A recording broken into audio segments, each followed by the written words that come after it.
Guys, গলায় গামছা, ফরনের লুঙ্গি আর হাতে কলস, এটা নিয়ে কই যাইতেছি জানতে হলে দেখতে থাকো আজকের ব্লগ। তো যাওয়ার জন্য প্রথমে আমাকে পার হতে হবে হাকু।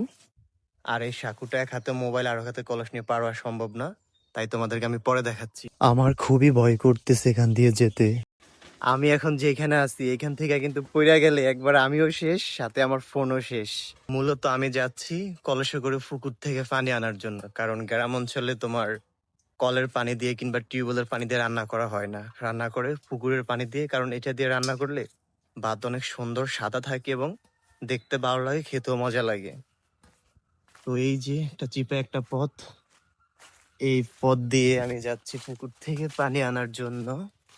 কারণ ওই পাশে মেন রোড দিয়ে একটা পুকুর আছে, ওই পুকুরটার পানি ভালো না।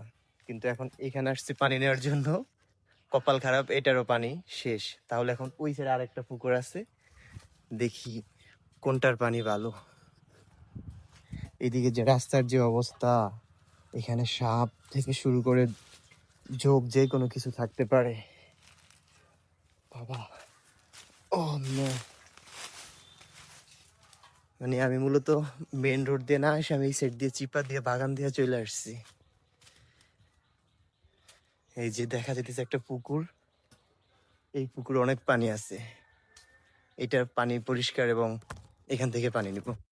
এই যে আমি এখন পুকুরে নামতেছি পানি নেওয়ার জন্য। আর এখানকার জায়গাটা অনেক পিছলা, যদি হাত থেকে ফোন পড়ে যায় এজন্য এখানে সব ভিডিও করিনি, ফোন পকেটে রেখে দিয়েছি। গাইস, পানি তো নেওয়া নিলাম, কিন্তু ওই সাইডে একটা নানা ছিল, যার জন্য এখানে ভিডিও করি নাই, কারণ উনি কি নাকি মনে করে। আর এই যে এটা হচ্ছে মেন রোড, এখান দিয়ে যদি আমি যাওয়ার সময় যাইতাম তাহলে আমার রিস্ক কম থাকতো। আর এখনো যে যাইতেছি, একটা যদি বাস ভাঙা যায় আমি নিচে পড়ে যাবো। তো ভিডিওটা তোমাদের কাছে কেমন লাগলো সেটা লাইক, কমেন্ট এবং শেয়ার করে জানাও। এবং এরকম আরো ভিডিও দেখতে চাইলে আমার চ্যানেলটা সাবস্ক্রাইব এবং পেজটা ফলো করে সাথেই থাকো। আল্লাহ হাফেজ।